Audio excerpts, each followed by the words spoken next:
Welcome to Babarona team, mtazamaji Babarona TV. Leo niko na mrembo. Wacha introduce kwanza before tuendelee. Niko na nani leo? Cecilia. Cecilia, maybe Cecilia anatoka wapi? Tukambani. Leo niko na swali Cecilia nataka kuuliza. Uliza. So, kuna hii kitu na trend. Mkitaka mwanamume unaangalianga quality gani? Ama unaangalianga nini ndio upende mwanaume? Hiyo ni ngumu lakini. Ama ukipata tu mtu yote na unampenda? Hapana. Quality gani unaangalianga? Unataka mwanaume akuwe wa aina gani ama anakaje? Ako machua. Mwenye ako na pesa lakini si mingi. Na niulize, unaweza tamani mwanaume ambaye ako na pesa mingi na ana amani, yani ako na pesa mingi lakini haupati amani? Apana. Ama yule mwanaume broke man na ako na amani? Huyo mwenye ana na ako na amani.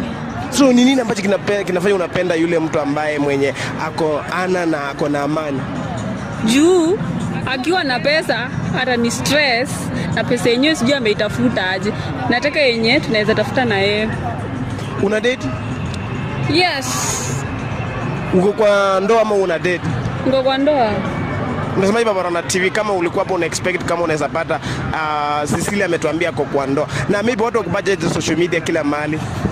Nitasikia poa. Sasa wakufollow kama nani? TikTok, Facebook? Cecil. Cecil. Facebook Cecil. TikTok Cecil. So Cecil, nataka maybe kuna mtu hapa anatamani umpatie 360. Mtazamaji anatamani kumpatia 360. Siwezi. Amekataa 360. Maybe Cecil anatoka side gani za Kenya? Mimi nimetoka Kitui lakini naishi Nairobi. Advice yenyewe unaweza advise wasichana wa Kitui? Sasa ambia aje. Sina. Kuna mtu alisema hapo kwamba wasichana wa Kamba wanakuanga wanoma sex. Of course, ni mali safi. Wanakuanga wasafi sex.